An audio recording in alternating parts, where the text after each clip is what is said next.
So ఇందాక నేను చెప్పాను కదా, ఇవాళ ప్రభుత్వం ఇంకా వాళ్ళు ప్రభుత్వంలో ఉన్నాము, మేము ప్రభుత్వంలో ఉన్నాం కాబట్టి మంత్రి కొడుకు మీద కేసు పెట్టించామని ఆ వాక్కులు అనేది తప్పు. మేము ప్రభుత్వంలో ఉన్నప్పుడు పారదర్శకత అనేది ఒక మనిషి ఒక కంప్లైంట్ ఇచ్చినప్పుడు ఆ కంప్లైంట్ని పోలీసులు రిజిస్టర్ చేయటం సహజం.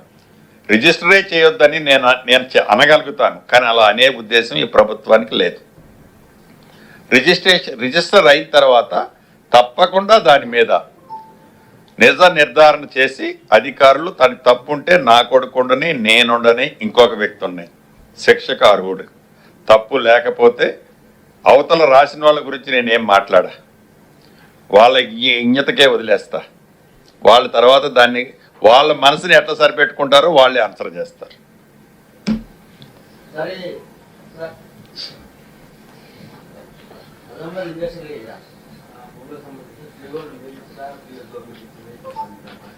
అన్న